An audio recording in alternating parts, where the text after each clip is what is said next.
జై Bharat national party మేనిఫెస్టోని release చేసింది సార్. విభజన హామీల సాధనే ధ్యేయం అని చెప్పేసి, ప్రత్యేక హోదా ఆంధ్రప్రదేశ్ హక్కు, విభజన హామీల సాధనే మా ధ్యేయం, అప్పు, అవినీతి, డ్రగ్స్, రౌడీయిజం, పర్యావరణ విధ్వంసం లేని ఆంధ్రప్రదేశ్ అని చెప్పి 2 పేజీల మేనిఫెస్టో రిలీజ్ చేశారు సార్. నిజంగా ఇది ఇంప్లిమెంట్ అయితే ఆంధ్రప్రదేశ్ చాలా అభివృద్ధి చెందుతుంది. సహజంగా ఎవరైనా కోరుకున్నది అదే కదా. అయితే ఈ మేనిఫెస్టోలో కొన్ని ఇన్నోవేటివ్ అంశాలు కూడా ఉన్నాయి. మనకు వెరీ ఇన్నోవేటివ్ అంశం ఏంటంటే ప్రతి గ్రామంలో పరిశ్రమలు ఉన్నాయి, అంటే రూరల్ ఇండస్ట్రీస్ అనే కాన్సెప్ట్ తెచ్చారు. సో ఇది మీకు చైనా అనుభవం కూడా, రూరల్ బిజినెసెస్ డెవలప్ అయ్యాక రూరల్ ఇండస్ట్రీ, చాలామంది పెద్ద పెద్ద ఇండస్ట్రీస్తోనే ఎంప్లాయ్మెంట్ వస్తుంది అని అనుకుంటారు. కానీ చిన్న మధ్య తరహా సూక్ష్మ పరిశ్రమలు, ఒక గ్రామము పారిశ్రామిక యూనిట్గా, ఒక మండలం మండలానికి ఒక పెద్ద పరిశ్రమ, నియోజకవర్గానికి ఒక పెద్ద పరిశ్రమ, ప్రతి గ్రామానికి అనుబంధంగా పరిశ్రమలని, అంటే రూరల్ ఇండస్ట్రీస్ ఒక డీసెంట్రలైజ్ ఇండస్ట్రియలైజేషన్ అనేది ప్రామిస్ చేశారు. అది చాలా ఇన్నోవేటివ్ ప్రామిస్. నిజంగా అది అమలైతే జాబ్లెస్ గ్రోత్ ఉండదు. ఇప్పుడు మన దేశంలో పారిశ్రామికీకరణ జరుగుతుంది, కానీ అది ఉపాధి రహిత పారిశ్రామిక అభివృద్ధి, అంటే జాబ్లెస్ ఎకనామిక్ గ్రోత్. సో 1000 కోట్ల పెట్టుబడులు, 5000 కోట్ల పెట్టుబడులు, 10,000 కోట్ల పెట్టుబడులు అంటారు, కానీ అందులో పట్టుమని 100 మందికి ఉద్యోగాలు దొరకవు. సో అందువల్ల అది సంపద సృష్టించబడుతుంది, కానీ సంపద పంపిణీ కాదు, డిస్ట్రిబ్యూటివ్ జస్టిస్ కాదు. డిస్ట్రిబ్యూటివ్ జస్టిస్ కావాలి అంటే డీసెంట్రలైజ్ క్యాపిటలిజం కావాలి, ఒక వికేంద్రీకృత పారిశ్రామిక రంగం కావాలి. ఎందుకంటే ఆ ప్రాంతంలో ఉన్న వనరులను ఉపయోగించుకొని, ఆ గ్రామంలో ఉన్నటువంటి మానవ వనరులను, సహజ వనరులను, ఆర్థిక వనరులను ఉపయోగించుకొని, అక్కడున్న ముడి సరుకుల్ని, ముడి పదార్థాలని, నైపుణ్యాన్ని ఉపయోగించుకొని చిన్న చిన్న పరిశ్రమలు కనుక ఎమర్జ్ కాగలిగితే ఇట్ ఈస్ ఎ గుడ్, చాలా అవసరం.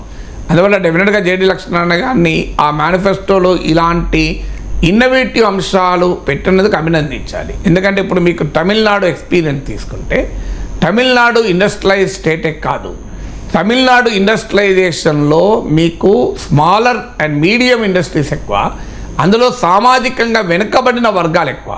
అంటే ఒక ఆర్టిజానే ఒక ఇండస్ట్రియలిస్ట్ అయిపోతాడు, అంటే ఒక చేతి వృత్తుల వాళ్ళు, రకరకాల వృత్తులు చేసుకున్న వాళ్ళు చిన్న చిన్న పారిశ్రామికవేత్తలుగా ఎవాల్వ్ అయ్యారు. అందువల్ల తమిళనాడు ఇండస్ట్రియలైజేషన్ మోడల్ చూస్తే మనకు కష్టమవుతుంది.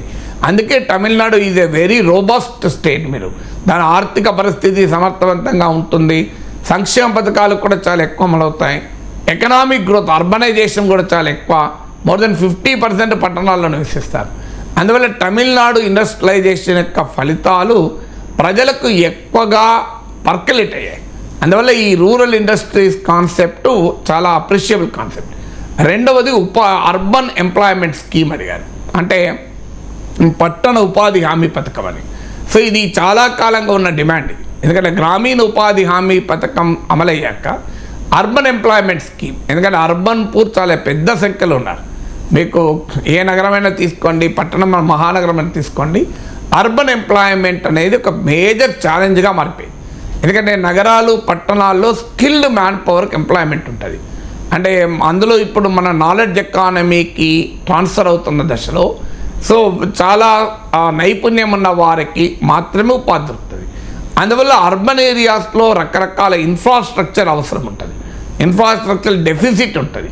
అందువల్ల urban necessities, urban infrastructure, urban ఎమ్యూనిటీస్కు అభివృద్ధి చేసే క్రమంలో ఉచితంగా పట్టణ ఉపాధి ఇవ్వమని అనడం లేదు, అర్బన్ ఎంప్లాయ్మెంట్ను కనుక లింకప్ చేయగలిగితే అర్బన్ పావర్టీని మనం గణనీయంగా తగ్గించవచ్చు. అందువల్ల ఈ మేనిఫెస్టోలో ఆ అర్బన్ ఎంప్లాయ్మెంట్ స్కీమ్ కూడా ప్రపోజ్ చేశారు. మూడవది ఆసక్తికరం ఏంటంటే నాలెడ్జ్ హబ్ అన్నారు. ప్రతి మండల స్థాయిలో కూడా ఒక నాలెడ్జ్ సొసైటీని క్రియేట్ చేయడం. ఎందుకంటే ఇప్పుడు ఎకానమీ ఆర్థిక వనరులపైన, సహజ వనరులపైన మాత్రమే ఆధారపడి లేదు, ఎకానమీ మానవ వనరులపైన ఆధారపడి ఉంది. అందువల్ల మానవ వనరుల సృష్టి వల్లనే ఆంధ్రప్రదేశ్ అభివృద్ధి చెందగలుగుతుంది. కారణం ఏంటంటే ఆంధ్రప్రదేశ్కి ఉన్న ప్రత్యేకత కూడా మీరు అదే. మీరు ఇవాళ ఆంధ్రలో ప్రపంచవ్యాప్తంగా ఎందుకు ఉండగలిగారు? దానికి కారణం మానవ వనరులు. అందువల్ల హ్యూమన్ రిసోర్సెస్ను నాలెడ్జ్ ఎకానమీకి ప్రిపేర్ చేయాలి, అంటే వాళ్ళలో నైపుణ్యం క్రియేట్ చేయడం కానీ అనేక రకాల అంశాలు. అందువల్ల ప్రతి మండలంలో ఒక నాలెడ్జ్ హబ్ ఏర్పాటు చేసి వారిని నాలెడ్జ్ ఎకానమీలో ఇంటగ్రేట్ చేసే పని చేస్తామన్నారు. సో అది చాలా innovative kind of a thing. 4వది ఏంటి అంటే తీర ప్రాంత ఎకానమీ. సో మీకు ఆంధ్రప్రదేశ్కున్న ఒక మేజర్ అడ్వాంటేజ్ 974 కిలోమీటర్ల సుదీర్ఘ తీర ప్రాంతం ఉంది. సో ప్రపంచవ్యాప్తంగా మీరు తీసుకోండి, సింగపూర్, తైవాన్, ఇలా అనేక దేశాలు తీసుకోండి.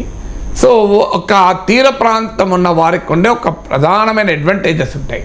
సో ఆ మెరైన్ ఇకో సిస్టమ్ ఉంటుంది, సీ ట్రాన్స్పోర్ట్ ఇకో సిస్టమ్ ఉంటుంది, ఎక్స్పోర్ట్ ఇకో సిస్టమ్ ఉంటుంది. వీటిని ఉపయోగించుకోవడం వల్ల ఆ ఆంధ్రప్రదేశ్ ఆర్థిక వ్యవస్థను పరిపుష్టి చేయడానికి అవకాశం ఉంటుంది. అందువల్ల 4వది వివిధ రకాల పర్యాటక రంగం, రిలీజియస్, స్పిరిచువల్, అడ్వెంచర్, ఇలా రకరకాల టూరిజాన్ని కూడా మేము అభివృద్ధి చేస్తామని మేనిఫెస్టోలో చెప్పారు. చాలామంది తక్కువ అంచనా ఉంటారు tourism, but tourism is an local employment create చేస్తుంది, డీసెంట్రలైజ్ ఎంప్లాయ్మెంట్ క్రియేట్ చేస్తుంది. సో అక్కడున్న ప్రాంత అభివృద్ధి కూడా దోహదం చేస్తుంది. అందువల్ల మేనిఫెస్టోలో ఇక మంచి విద్య, వైద్యము, ప్రత్యేక హోదా, విభజన హామీలు, ఇలాంటి అంశాలు కూడా సహజంగానే ఉన్నాయి. ఎక్కడ ఉచితాలపైన ప్రత్యేకంగా ఉన్నట్లేదు. అందువల్ల ఏదో మేము డబ్బులు పంచుతాం, బటన్ నొక్కుతాం, ఒకరికొకరు పోటీ పడి నువ్వు ఒక్కరికి ఇస్తే మేము ఇద్దరికి ఇస్తాం అనేటువంటి ఆ కాంపిటేటివ్ పాపులిజం ట్రాప్లో పడలేదు జేడీ లక్ష్మీనారాయణ మేనిఫెస్టోలో. అందులో కాంపిటేటివ్ పాపులిజానికి దూరంగా ఆంధ్రప్రదేశ్ హక్కుల్ని అసర్ట్ చేస్తూ ప్రత్యేక హోదా, విభజన హామీల్ని, ఇన్నోవేటివ్ డెవలప్మెంట్కు, ఇన్నోవేటివ్ ఎకానమీకి ఒక రకంగా పునాదులు వేసేటువంటి ఒక ప్రయత్నం ఈ మేనిఫెస్టోలో కనబడుతుంది. చిన్న పార్టీ కావచ్చు, కొత్త పార్టీ కావచ్చు, కానీ ఒక పొలిటికల్ స్పియర్లో కొన్ని ఐడియాస్ను ప్రవేశపెట్టగలిగితే అది చిన్న పార్టీ అయినా, బలం లేని పార్టీ, ఆ బలమున్న పార్టీతో సంబంధం లేదు, కొత్త పార్టీ అయినా, ఒక కొన్ని ఐడియాస్ను పొలిటికల్ స్పేస్లో ప్రవేశపెడితే అది అనివార్యంగా ఆ ఐడియాస్ కనుక ప్రజల్లో ఆమోదం పొందితే అది ఇతర పెద్ద పార్టీలకు కూడా అనివార్యం అవుతుంది. దానివల్ల ఒక ప్రయోజనం ఉంటుంది. అందువల్ల జేడీ లక్ష్మీనారాయణ మేనిఫెస్టో పైన ఎందుకు చర్చించడు, ఆ పార్టీ ఏమైనా రాష్ట్రంలో అధికారంలోకి వస్తుందా, ఈ మేనిఫెస్టో అమలు చేస్తుందా అని ఎవరైనా క్వశ్చన్ అడగచ్చు. అధికారాన్ని వచ్చే అవకాశమే లేనప్పుడు, జేడీ లక్ష్మీనారాయణ ముఖ్యమంత్రి కానప్పుడు ఈ మేనిఫెస్టోతో ప్రయోజనం ఏంటి, మేనిఫెస్టో పైన ఇంత చర్చ ఏంటి అని ఎవరైనా అడగచ్చు. కానీ దానికి ఆన్సర్ ఏంటంటే ఒక పార్టీ, ఒక నాయకుడు అధికారంలోకి వస్తుందనే మేనిఫెస్టోలు పెట్టరు. ఒక మేనిఫెస్టో కొన్ని డెవలప్మెంట్ ఐడియాస్ను ప్రజల ముందు ఉంచుతుంది, రాజకీయ డిస్కోర్స్లో ప్రవేశపెడుతుంది. సో ఆ పొలిటికల్ డిస్కోర్స్లో ఒక్కసారి ప్రవేశపెట్టాక అది ప్రజల ఇమాజినేషన్ కనుక క్యాచ్ చేయగలిగితే, ఎందుకంటే మీడియాలో చర్చ వస్తుంది, సోషల్ మీడియాలో చర్చ వస్తుంది, ఇప్పుడు నాలాంటి వాడు విశ్లేషించాడు. సో దీనివల్ల ఏమవుతుందంటే ఆ ఐడియాస్కు పొలిటికల్ ఇమాజినేషన్ క్యాచ్ చేయగలిగితే డెఫినెట్గా అది ప్రధాన రాజకీయ స్రవంతిపై కూడా ప్రభావం చూపుతుంది. అందుకే ఇప్పుడు ఈ కాన్సెప్ట్ ఉంది, ఎవరది కాదు, నేను చెప్పిన కొన్ని ఇన్నోవేటివ్ కాన్సెప్ట్, ఇంకా చాలా ఇన్నోవేటివ్ కాన్సెప్ట్స్ ఉన్నాయి. సో దాని మీద మనం ఫుల్ ఫ్లెడ్జ్డ్గా మాట్లాడడం లేదు కనుక కొన్ని ఉదాహరణలు చెప్పాను.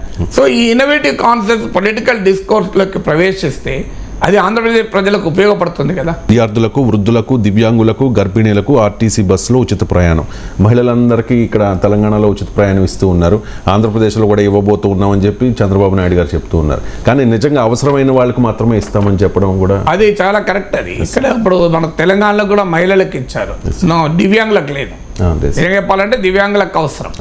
సో ఖచ్చితంగా విద్యార్థులకు అవసరం, వాళ్ళ బస్ పాసులు కూడా ఉండకూడదు నన్ను అడిగితే. ఇప్పుడు సాధారణ మహిళల కన్నా కూడా ఇప్పుడు ఉద్యోగాలు చేసుకునే మహిళలకు కూడా ఉచితం. సో ఉద్యోగాలు చేసుకునే మహిళల కన్నా కూడా చదువుకునే విద్యార్థులకు, మగవారికి కూడా అవసరం కదా. సో ఉద్యోగాలు చేసుకునే స్త్రీలుతో పోల్చినప్పుడు ఎవరు డిజర్వింగ్? సో చదువుకుంటున్న మగ బిడ్డలు కూడా పేద బిడ్డలకు కూడా అవసరం కదా. అందువల్ల అలాగే మీకు పేద వృద్ధులకు కూడా అవసరం కదా. సో వారికి వాళ్ళ పురుషుల, స్త్రీలతో సంబంధం లేదు. దివ్యాంగులు మోస్ట్ డిప్రెస్డ్ కమ్యూనిటీ కదా. సో డెఫినెట్గా ఆ రకమైన ఒక విచక్షణ మీకు ఆ పాపులర్ స్కీమ్లో కూడా కనబడుతుంది. చాలా సందర్భాల్లో మన జనాకర్షణ పథకాల్ని విచక్షణ రహితంగా జనాకర్షణ దృష్టిగా అమలవుతుంటాయి, హామీలు వస్తుంటాయి.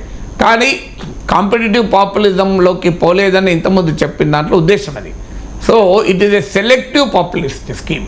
అంటే ఎవరికి ఏ సెక్షన్లకు అవసరమని గుర్తించి ఆ సెక్షన్లకు మాత్రమే నేను ఉచితాలను పరిమితం చేస్తామనే కాన్సెప్ట్ మనం ఆహ్వానించాలి కదా. ఇంట్రెస్టింగ్ హామీ సార్ ఇక్కడ మహిళల చేతుల్లో మద్యపాన నిషేధం, వారు వద్దంటే వద్దు, పర్మిట్ విధానం అమలు. వాళ్ళు వద్దంటే అక్కడ అంటే ఇది వెరీ కాంట్రవర్షియల్ ఇష్యూ. చాలా సందర్భాల్లో సంపూర్ణ మద్య నిషేధం అమలు చేయాలి అని అంటారు. సంపూర్ణ మద్య నిషేధం ప్రాక్టికల్గా ఒక రాష్ట్రంలో అమలు కావడం అనేది చాలా చాలా కష్టం. మనం ఉమ్మడి ఆంధ్రప్రదేశ్లో కూడా చూసాం. ఇప్పుడు ఉదాహరణకు ఆంధ్రప్రదేశ్లో మద్యపానం అమలైతే తడకు వెళ్ళి తమిళనాడు బార్డర్కి వెళ్ళి తాగుతారు, కర్ణాటక బార్డర్కి వెళ్ళి తాగుతారు, యానం వెళ్తారు, మన కోదాడకు వచ్చారు, యానం పోయి తాగుతారు. సో అందువల్ల మీకు బార్డర్లన్నింటినీ ఎలక్ట్రిక్ ఫెన్సింగ్ పెట్టి సీల్ చేయలేము. సో అనేక రకాల అక్రమ మద్యము అమ్మకాలు జరుగుతాయి, కల్తీ మద్యం జరుగుతుంది, చాలా గందరగోళం. అందువల్ల ఇది సంపూర్ణ మద్య నిషేధం అనుభవం మనది. కానీ అదే సమయంలో మద్య నిషేధం అవసరం లేదా అవసరం. సో రెండింటి మధ్య బ్యాలెన్స్ చేసినప్పుడు వావిలాల గోపాలకృష్ణయ్య ఒక అద్భుతంగా మాట చెప్పాడు. బహిరంగంగా విచ్చలవిడిగా మద్యము దొరకకుండా ప్రభుత్వం చర్యలు తీసుకోవాలి. స్కూల్ పక్కన, టెంపుల్ పక్కన, చర్చ్ పక్కన, మీకు బడి పక్కన, గుడి పక్కన, కాలనీల దగ్గర, బెల్ట్ షాపుల పేరిటో, డోర్ డెలివరీల పేరిట మద్యం విచ్చలవిడిగా దొరకకుండా ప్రభుత్వం ఆపాలి. 2, కల్తీ మద్యము రాకుండా ప్రభుత్వము పౌర సమాజము కలిసి కృషి చేయాలి. 3, తాగకుండా ప్రజల్ని పౌర సమాజమే చైతన్యం చేయాలి. నువ్వు ఎన్ని ప్రభుత్వాలు ఎన్ని నిషేధాలు పెట్టినా తాగేవాడు ఇన్నోవేటివ్గానే ఉంటాడు. సో నాకు మద్య నిషేధం అనేటప్పుడు మిత్రుడు చెప్పాడు, బాగా తాగుతాడు. అరే నువ్వు సంపూర్ణ మద్య నిషేధం అంటావురా, నేను షుగర్ కేన్ జ్యూస్ తాగి అందులో ఒక ట్యాబ్లెట్ వేసుకుంటే దాని నుంచి గ్లూకోజ్ దాని నుంచి నా కడుపులోనే ఆల్కహాల్ జనరేట్ అవుతుందిరా అని ఏదో లెక్క చెప్పాడు. నాకు సరిగా గుర్తులేదు కానీ కెమికల్ ప్రాసెస్ చెప్పాడు.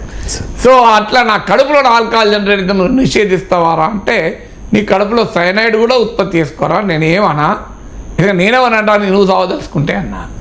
అందువల్ల మనుషులు తాగకుండా ఇప్పుడు తాగుడు ఇంకా ఎక్కువైపోయింది.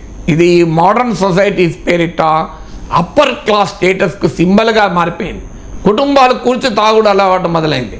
నేను ఇదివరకు 20 ఏళ్ళ క్రితం ఫంక్షన్లకు పోతే, మ్యారేజెస్కు, బర్త్డేస్కు పోతే ఈ తాగుడు కల్చర్ ఉండేది కాదు. కానీ ఇప్పుడు ఆ ప్రతి మిడిల్ క్లాస్ మ్యారేజెస్లో కూడా డ్రింక్స్ పెడుతున్నారా అని చర్చ మొదలైంది.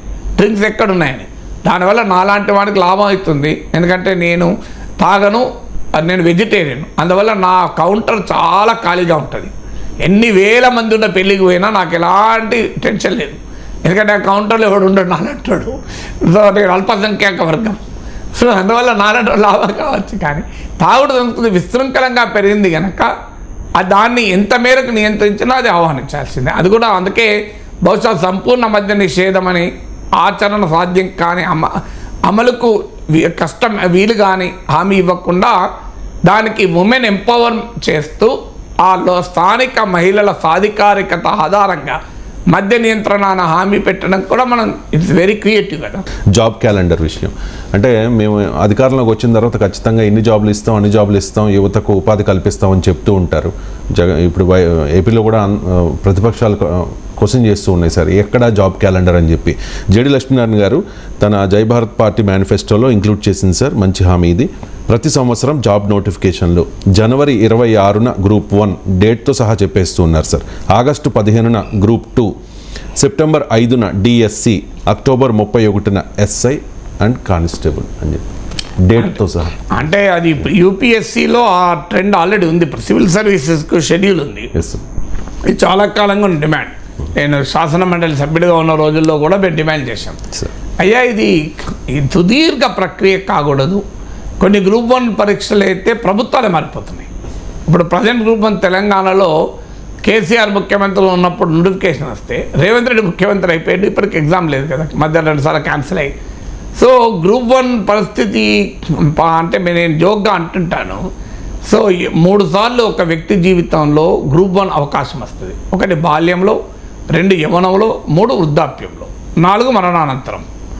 సో ఆ స్థాయిలో పబ్లిక్ సర్వీస్ కమిషన్ పరీక్షలు అయితే నిరుద్యోగ యువత ఏళ్ళ తరబడి ప్రిపేర్ అయి అటు కాకుండా ఇటు కాకుండా ఎందుకు కావాలి? కాన్ వి నాట్ డూ ఇట్? ఒక ఫిక్స్డ్ టెన్యూర్ పెట్టుకుంటారు. వాళ్ళకు కూడా నిరుద్యోగ యువతకు కూడా ఒక సర్టనిటీ ఉంటుంది. ఓ ఏడాదో 2 ఏళ్ళో 3 ఏళ్ళో ప్రయత్నం చేస్తారు. రాదు అనుకున్నప్పుడు వారు ఆటోమేటిక్గా వదిలేస్తారు. అందువల్ల మరి మేనిఫెస్టోలో నేను గమనించలేదు, ఉచిత శిక్షణకు కూడా ఉందో లేదో చూడాలి. ఉండకపోతే ఇంక్లూడ్ చేయాలి. ఎందుకంటే జేడీ లక్ష్మీనారాయణ మేనిఫెస్టో విడుదల చేస్తూ కూడా ఓపెన్గా చెప్పింది ఏంటంటే దీన్ని పరిపుష్టం చేయండి అని. అది కూడా ఒక మంచి డెమోక్రటిక్ పద్ధతి. అంటే మాకే తోచింది మేమే చెప్తాం ప్రజలకు ఏం చేయాలో అన్నది కాకుండా, ఇగో నేను ఈ ముసాయిదా మేనిఫెస్టో విడుదల చేస్తున్నాను, సో మీరు కూడా దానికి సలహాలు ఇచ్చి దాన్ని పరిపుష్టం చేయండి అని. ఈవెన్ నిన్న నాకు కూడా పంపించారు. పంపించి సార్ మీరు కూడా చదివి ఇంకా ఏమైనా మార్పులు చేర్పులు చేస్తే సూచించండి అని కూడా అడిగాడు. సో అందువల్ల ఆ డెమోక్రటిక్ ప్రక్రియలో మేనిఫెస్టోలు పబ్లిక్ డొమైన్లో పెట్టి ఆ చర్చ పెట్టడం ద్వారా అది మరింత మెరుగుపరచడానికి కూడా అవకాశం ఉంటుంది. సో ఈ జాబ్ క్యాలెండర్తో పాటు సార్వత్రిక ఉచిత ప్రమాణాలతో కూడిన శిక్షణ ఉండాలి. ఎందుకంటే ఇవాళ అందరికీ ప్రభుత్వ ఉద్యోగం ఇవ్వలేము, కానీ అందరికీ నాణ్యత కలిగిన శిక్షణ ఇవ్వగలం. ఆదిలాబాద్లో ఉన్న అటవీ ప్రాంతంలో ఇంద్రవెల్లిలోనో ఉట్నూరులోనో కూర్చొని ఒక బిడ్డ ఎగ్జామ్ రాస్తాడు. హైదరాబాద్లోని అశోక్ నగర్లో ప్రిపేర్ అవుతూ బిడ్డ ఎగ్జామ్ రాస్తాడు. ఇద్దరూ ఒకే రకంగా పరీక్ష ఎదుర్కోవాలి, కానీ వారి ప్రిపరేషన్ సమానంగా ఉంటుందా? ప్రిపరేషన్ సమానంగా లేనప్పుడు రిజల్ట్ సమానంగా ఉంటుందా? అందువల్ల ఇవాళ ఆధునిక టెక్నాలజీ యుగంలో చాలా ఉచితంగా శిక్షణ అందరికీ ఇవ్వచ్చు. మరి నేను అనేక సందర్భాల్లో చెప్పాను, ఇది శాసనమండలిలో చెప్పాను, టీవీలో చెప్పాను, కానీ ఎక్కడ అమలు కాదు. సో దానికి అంటే కొంత ప్రయత్నాలు లేవా అనొచ్చు మీరు. అంటే ఇప్పుడు మన దగ్గర కూడా టీసాట్ లాంటివి రకరకాల ఉన్నాయి ఓపెన్ యూనివర్సిటీలు. బట్ దాన్ని హయ్యెస్ట్ స్టాండర్డ్స్ అంటే ఒక ప్రైవేట్ కోచింగ్ సెంటర్లను తలదన్నే స్థాయిలో ప్రమాణాలు ఉండాలి. అప్పుడు కదా వాటి ఉపయోగం. సో చాలాసార్లు ఏం చేస్తారంటే ప్రభుత్వం స్కీమ్లు ఇచ్చి ప్రైవేట్ కోచింగ్, ఈవెన్ గత ప్రభుత్వంలో ఉన్నది, ఆంధ్రప్రదేశ్లో ఇప్పటి ప్రభుత్వంలో ఉంది, ప్రైవేట్ కోచింగ్ సెంటర్లకు వేల ఫీజులు ప్రభుత్వం కడుతుంది. దానివల్ల నాకు తెలుసు, నేను పర్సనల్గా తెలుసు, అనేక కోచింగ్ సెంటర్లలో ఒక్క క్లాస్ కూడా జరగదు. It is N agreement between institute and the beneficiary. వీళ్ళు ఆ కోచింగ్ సెంటర్లు ఆ స్టూడెంట్ కలిసి ఆ డబ్బు పంచుకుంటాడు, గవర్నమెంట్ ఇచ్చింది. దానివల్ల ఏంటి ప్రయోజనం? అందువల్ల నాణ్యత ప్రమాణాలకు కలిగిన ఉచిత శిక్షణను ఆధునిక సాంకేతిక పరిజ్ఞానం ఉపయోగించి వాళ్ళు అందజేయచ్చు. అది కూడా ఇంక్లూడ్ చేశారు సార్. ప్రతి జిల్లాకి పోటీ పరీక్షల కేంద్రం, స్కిల్ డెవలప్మెంట్ సెంటర్, ప్రతి మండలానికి 2 కోట్లతో library, knowledge hub, spoken English, aptitude, computer కోర్సులు. అని ఇంతకుముందు చెప్పాను, knowledge how is a good concept. బహుశా లైబ్రరీ గురించి కూడా ఒక పొలిటికల్ పార్టీ ప్రారంభించారని సంతోషించాలి. అంతే కదా సార్. అసలు లైబ్రరీలో ఎవడు పట్టించుకోడు దేశంలో. అసలు లైబ్రరీలు మూతపడుతున్నాయి. కానీ మన ఎవరి గొప్పవారి జీవితాలైనా తీసుకోండి, అలాంటి సామాన్యుడి జీవితంలో కూడా తీసుకోండి. నేను ఇవాళ ఈ పరిజ్ఞానంతో మాట్లాడగలుగుతున్నాను, చెప్పగలుగుతున్నానంటే నా జీవితంలో లైబ్రరీ ఒక కీలక పాత్ర. నేను మా బెల్లంపల్లిలో మా టీసీఎస్ క్లబ్ ఉండే, ఆ క్లబ్ పక్కనే గ్రంథాలయం ఉండే. సో ఆ గ్రంథాలయంలో నేను చాలాసార్లు వెళ్ళాను. మా వేసవిలో మంచిర్యాలలో మా అమ్మమ్మ వాళ్ళ ఇంట్లో ఉన్నప్పుడు కూడా అక్కడ లైబ్రరీ కూడా వెళ్ళేవాడిని. తర్వాత నేను డిగ్రీ చదువుకుంటున్న సమయంలో బీఎస్సీ ఎలక్ట్రానిక్స్ చేశాను, కానీ ఆ ఎలక్ట్రానిక్స్లో ఆసక్తి లేక రోజు ఉదయాన్నే 8-9 లోపల స్టేట్ సెంట్రల్ లైబ్రరీకి వెళ్ళి రాత్రి మూసేసే వరకు 10-12 గంటలు ఆ లైబ్రరీలో ఉండేవాడిని. అన్ని క్లాసిక్స్, ఎకనామిక్స్, పాలిటిక్స్, ఫిలాసఫీ అన్ని, టాల్స్టాయ్ రాసిన వార్ అండ్ పీస్ నుంచి మొదలుకొని ఆడమ్ స్మిత్ రాసిన వెల్త్ ఆఫ్ నేషన్స్ నుంచి వరకు, హెగెల్ నుంచి మొదలుకొని మార్క్స్ వరకు, రూసో నుంచి మొదలుకొని గాంధీ వరకు, ఇలా అనేక రకాల ఆర్థిక, రాజకీయ, సామాజిక సిద్ధాంతాలని, పెద్ద గొప్ప నాయకుల జీవిత చరిత్రల్ని ఇవన్నీ కూడా చదవడం మొదలుపెట్టాను. History, politics, economics. ఇవాళ ఈరోజు ఇలా మాట్లాడగలుగుతున్నానంటే నా జీవితంలో ఆ రోజుల్లో లైబ్రరీలో కూర్చున్నది ఒక పునాది వేసింది. సో దానిపైన బిల్డ్ చేసుకుంటున్నాం. ఆ పునాది లేకపోతే బిల్డ్ చేయడం చాలా కష్టమవుతుంది. ఈవెన్ ఉస్మాన్ సిటీలో చేరిన తర్వాత కూడా నేను యూనివర్సిటీ ఆర్ట్స్ కాలేజ్ లైబ్రరీకి వెళ్ళి, నేను 83లో జర్నలిజంలో ఆర్ట్స్ కాలేజీలో చేరాను. మొట్టమొదటి జరిగింది నారాయణ రెడ్డి తెలుగు సాహిత్యం పైన ఆధునికాంధ్ర సాహిత్యంలో ప్రయోగాల పైన రాసిన ఆయన పిహెచ్డి థీసిస్ ఉంది. Yes, sir. Yes, sir. ఆ థీసిస్ మొత్తం చదివాను, అంటే తెలుగు సాహిత్యం అర్థమయ్యడానికి. Yes, sir. సో అందువల్ల ఒక అద్భుతమైన అనుభూతి ఇస్తుంది library. Yes, yes. So libraries కూడా ఒక పొలిటికల్ స్పియర్లో ప్రామిస్ కావడాన్ని ఆహ్వానించాయి.